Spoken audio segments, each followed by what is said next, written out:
नमस्कार साथियों।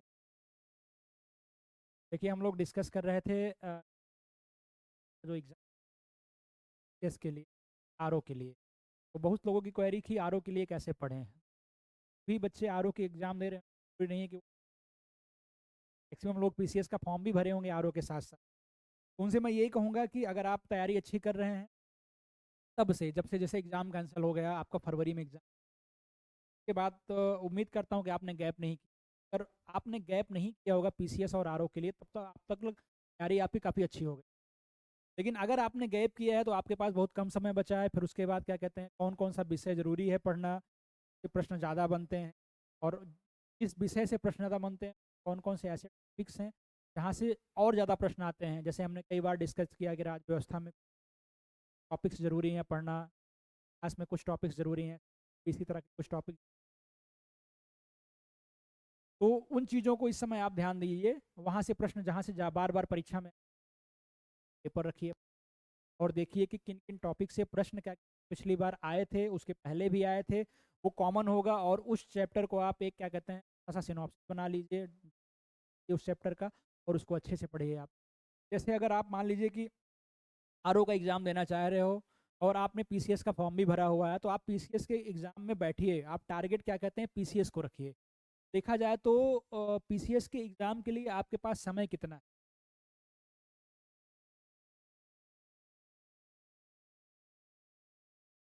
एक तो आपका पीसीएस हो गया, दूसरा आपका प्रो तो हो गया। आरओ एआरओ के लिए आपके पास समय कितना है, 4 महीने का है, ठीक है। और पीसीएस के लिए आपके पास कितना समय है, पीसीएस के लगभग आपके पास 70 दिन बचे। तो अगर आपको पीसीएस को टारगेट करना है और आरओ का एग्ज़ाम भी निकालना है, मान लीजिए अगर आपकी पीसीएस की तैयारी अच्छी हो गई है, आप पीसीएस निकाल लेते हो तो अच्छी बात है। इन केस अगर आपका पीसीएस कहीं से चूक जाता है तो फिर आपके पास जो कमियां रहेंगी पीसीएस में, जो सब्जेक्ट आपका बैलेंस नहीं हो रहा होगा, जहां से प्रश्न आपके ज़्यादा गलत रहे होंगे, उसको क्या कहते हैं आप जो है क्या कहते हैं अच्छे से तैयार करके फिर आप इस एग्ज़ाम में बैठना। इससे क्या होगा कि आपकी तैयारी थोड़ा सा और अच्छी हो जाएगी। पंखा बंद करो। देखो जैसे कि मान लीजिए कि 70 दिन क्या कहते हैं बहुत कम होता है, ठीक है। 70 दिन इतना कम होता है कि अगर देख पूरे सिलेबस की तैयारी अगर आपको 70 दिन की कर, बहुत मुश्किल, बहुत ज़्यादा मुश्किल है। तो 70 दिन के लिए आप क्या कर सकते हो, जैसे आपने तैयारी अच्छी कर ली है और अब करना चाहते हो, तो देखिए जैसे हो गया इतिहास, ध्यान दीजिए। इतिहास हो गया आपका, इतिहास से प्रश्न जो है की संख्या थोड़ा सा ज़्यादा है, इसे समझ।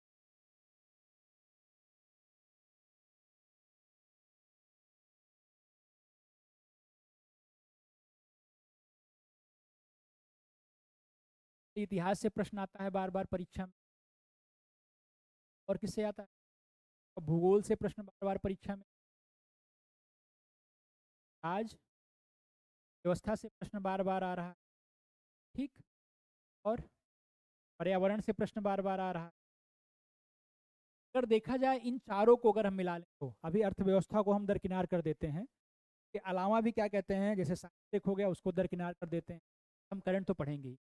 अगर इन चारों को देखा जाए तो पीसीएस की परीक्षा हो या आरओ की परीक्षा हो, अगर नॉर्मल देखा जाए तो 10 से 12 प्रश्न यहाँ से आपके आते हैं, ये ज़्यादा भी होता है। भूगोल से क्या कहते हैं 14 से 15 प्रश्न आते हैं, कभी कभी 18 चला जाता है। राज व्यवस्था से भी 10 से 12 प्रश्न फिक्स हैं, ठीक है, जान ही रहे। पर्यावरण को मिला दिया जाए तो यहाँ से भी क्या कहते हैं 10 से 12 प्रश्न होते हैं। संख्या बढ़ती कहाँ है, संख्या यहाँ यहाँ बढ़ जाती है, कभी 16 और कभी 18 हो जाता है, ठीक है। तो ये मान के चलिए कि आपके कितने हुए, 10 चौके 40, लगभग 50 प्रश्न आपके यहाँ से तैयार हो।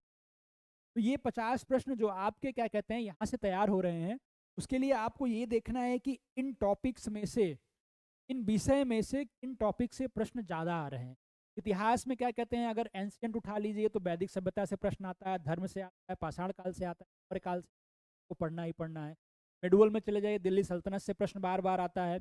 मॉडर्न में चले जाएंगे तब भी क्या कहते हैं आता है, मिडुअल में अकबर काल से भी प्रश्न बार बार आता है। मॉडर्न में चले जाएंगे तब भी प्रश्न बार बार आता है, क्या कहते हैं स्वतंत्र भारत का आंदोलन, गांधी जी से 4-5 प्रश्न आ जाते कहते हैं। उसके बाद ऑर्डर क्रम करने के लिए प्रश्न आता है, रो से आता है, सूफी आंदोलन से आता है। तो ये ऐसे टॉपिक्स हैं जहाँ से प्रश्न बार बार आता है, और आप अगर प्रयास करना चाहोगे, अगर मान लीजिए आपको यहाँ से 15 प्रश्न आ रहा है, परीक्षा में आपका 15 प्रश्न आया, लेकिन अगर ये जो टॉपिक बार बार परीक्षा में आए हुए हैं, अगर आप इनको बार बार देखोगे, इनका नोट्स बना लोगे, इनका रिविजन करोगे, तो मुझे लग रहा है आपके 10 से 12 सही हो जाएंगे यहाँ। एवरेज मतलब 70% का रहेगा। पूरे एग्जाम का एवरेज इसी तरह से निकालिएगा। भूगोल में देखा जाए तो भूगोल में कहाँ से प्रश्न आता है, मैंने बता चुका है, क्लास पढ़ा भी हुआ है, पूरा पीपीटी पढ़ा हुआ है कि यहाँ से प्रश्न जल डमरू मध्य से आता है, नदियों से आता है, पर्वत पठार से, ठीक है, चक्रवात से आता है, यहाँ से प्रश्न बार बार आता है। और क्या कहते हैं, आप उनके नोट्स बना लीजिए, 10-12 टॉपिक पड़े हुए हैं, उसको पढ़ लीजिए। राज व्यवस्था से आर्टिकल 1 to 4 1 से लेके 51 तक प्रश्न 50% होते हैं। उसके बाद राष्ट्रपति आयोग से आता है, वित्त से आता है, लोक सेवा आयोग से प्रश्न आता है, तो ये भी पढ़ने पड़ेंगे। तो आप प्रीवियस ईयर पेपर उठा के देखिए, टॉपिक में पर आया है, अभी उसको ज़्यादा पढ़िए। पढ़िए आप पूरे सिलेबस को, लेकिन उस पर फोकस ज़्यादा करिए। जब आप उस पर पहुँचिए, उसके नोट्स बनाइए, सिनॉप्सिस बनाइए। इससे क्या होगा, इससे आपकी काफ़ी अच्छी तैयारी हो जाएगी। देखिए मैं और आपको बता रहा हूँ कुछ।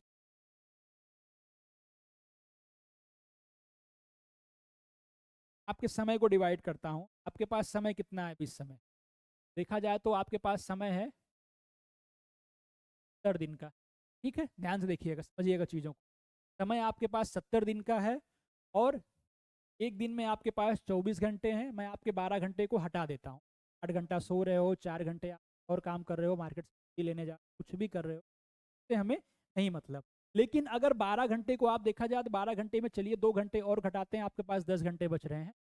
10 घंटे में आप अपने समय को ऐसे डिवाइड करिए कि आपके पास 70 दिन है। बड़े बड़े सब्जेक्ट आपके पास दो हैं, इतिहास है और भूगोल है। चलिए मैं 15-15 दिन आपको इसमें दे देता हूँ। 15-15 दिन कंटिन्यू आपको पढ़ना है इतिहास और भूगोल। सुबह इतिहास, शाम को भूगोल। आप दोनों में कितना समय दीजिए? 5-5 घंटे का दीजिए। ठीक है, 15 दिन। ठीक है, अगर आपको आप और ज़्यादा समय दे सकते हैं 10 घंटे से अलावा, या 4-4 घंटे देंगे, 2 घंटे आप करंट में। करंट ऐसा टॉपिक है कि आप उसको डेली पढ़ते रहिए। अभी 6 महीने की मैगजीन आई हुई है, अभी से वो घटनासार को पढ़ के खत्म कर दीजिए। जब आपका दृष्टि मैगजीन आ जाएगी या कोई और मैगजीन मार्केट में आएगी, तब आप उसको फिर अच्छे से रिवीजन करिएगा, रटिएगा, नोट्स बनाइएगा, या फिर मेरा वीडियोस देख लीजिएगा, उससे प्रश्न बाहर नहीं जाते। ठीक है, ये इतना आपका हो गया। अब आपके पास कितना बचा? 15 दिन आपकी इतिहास के लिए हो गया, 15 दिन आपके भूगोल के लिए हो गया। कितने टॉपिक के लिए हो गया? मात्र 15 टॉपिक। ठीक है, 15-20 टॉपिक के लिए ही हो गया। मैं नहीं कह रहा हूँ पूरी भूगोल, पूरी पुस्तक आप पढ़ डालेंगे 15 दिन। हो सकता है असंभव हो, इतिहास का, भारत का भूगोल है और विश्व का भूगोल है अपना। ठीक है, लेकिन अगर आप ऐसे स्ट्रेटजी बनाओगे, आए हुए प्रश्नों को रिवीजन करोगे, तो आपका तैयारी क्या कहते हैं अच्छी होगी, और एग्जाम आप निकालने के करीब पहुंच जाओगे। उसके बाद बचा आपके पास कितना दिन? आपके पास 30 और 10 40 दिन बचा 70 दिन में से। ठीक है, फिर आप 10 दिन समय दीजिए। ठीक है, राज व्यवस्था पे 10 टॉपिक को, एक टॉपिक को पढ़ने में थोड़ा समय लगेगा, लेकिन 10 टॉपिक को भी अगर आप चाहो तो दिन भर में रिवीजन कर सकते हो, अगर आपने अच्छे पहले पढ़ा हो तो। नहीं तो आप एक टॉपिक को एक दिन में पढ़िए, और बार बार उसी को 4-5 बार पढ़िए, उससे रिलेटेड प्रश्न सॉल्व करिए। यूथ का ले लीजिए प्रीवियस ईयर पेपर, जिन टॉपिक को आप पढ़िए उससे बढ़िया 50 प्रश्न दिया, उसको रिविजन करिए। मैं कह रहा हूँ कि आपका वो टॉपिक रट जाएगा, आपके 10 प्रश्न यहाँ से तैयार हो जाएंगे। इसी तरह पर्यावरण है, पर्यावरण में कुछ चीज़ें रटने की जरूरत पड़ती हैं, वो आप रट लीजिए, पढ़ लीजिए। जैसे अभ्यारण्य कहाँ पाए जाते हैं, कुछ फैक्ट होते हैं रटने होते हैं, वो आप देख लीजिए। ठीक है, सीपीबी से प्रश्न आता है, यूएनएफसीसी से आ रहा है। ठीक है, तो इन सब चीज़ों को, आईपीसीसी, इन सब से प्रश्न आ रहा है, इन सब संस्थाओं को आप देख लीजिए। तो आपका ओवरऑल मिला के देखा जाए कि 15 चौका 60, लगभग 50 प्रश्न आपके यहाँ से तैयार हो जा रहे हैं।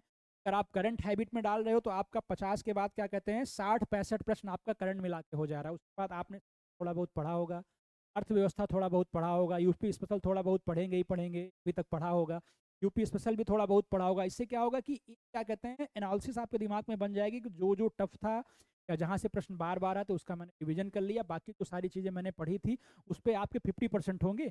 चलिए आपका करंट और ये मिला के मुझे लग रहा है आपका 60 प्रश्न हो गए। ठीक है, उसके बाद जो आपका जनगणना है, अर्थव्यवस्था है, करंट है, इन सब चीज़ों से क्या कहते हैं देखा जाए तो आप कम से कम 30 या 35 प्रश्न कर जाओगे। मान लीजिए 60 प्रश्न आपका आ रहा है, तो आधा भी आप करोगे तब भी आप क्या कहते हैं 85 से 90 के बीच में एवरेज में रहोगे, एग्जाम निकालने में रहोगे। तो अभी भी आपके पास समय बहुत ज़्यादा है। अगर आप किसी सब्जेक्ट में लगे हुए तो कंटिन्यू लगे रहिए। लेकिन अगर आप क्या कहते हैं इस एग्जाम निकालते हो, चाहते हो कि मैं क्या कहते हैं एक ही विषय को खत्म कर, पता लगा लक्ष्मी का आपने उठा लिया और पढ़ते पढ़ते पूरे 10 दिन बचा, फिर आप परेशान हो। तो ऐसे नहीं, आप सर को डिवाइड करिए, पहले उसको उठाइए पेंसिल से कि मुझे पढ़ने हैं, मुझे 3 चैप्टर एक दिन में पढ़ना है, आप पे डेट लिखिए कि मुझे ये पढ़ना है, चाहे आपको 4 घंटे ना उठना पड़े, लेकिन पढ़ना है तो पढ़ना है। आप पढ़ के उठ रहे हो तो आप देखिए क्या कहते हैं, यूथ ले लीजिए, घटना ये देखिए आप इससे रिलेटेड प्रश्न आ जा रहे हैं कि नहीं। प्रश्न नहीं आ रहे हैं तो बार बार उसको देखिए, एक दिमाग में ये आएगा कि प्रश्न कैसे।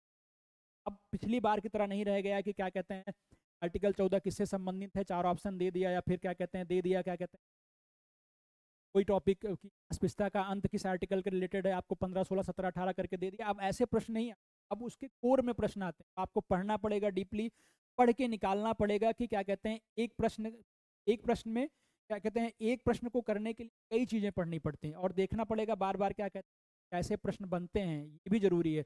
हो सकता है 4 कथन कारण करके दे देता है, 1 2 सही है, 1 2 3 4 सही है, या एक है, तो किसी एक से भी आप आइडिया लगा सकते हैं। ऐसा कब होगा, जब आप पढ़ने के बाद एनालिसिस करोगे बार बार, और पढ़ने के बाद जब बार बार आप क्या कहते हैं प्रश्न सॉल्व करोगे और देखोगे कि प्रश्न हमसे बन रहा है कि नहीं बन रहा है। तो इस तरीके को अपनाइए। फिर से मैं एक बार आपको बता दे रहा हूँ कि यदि आप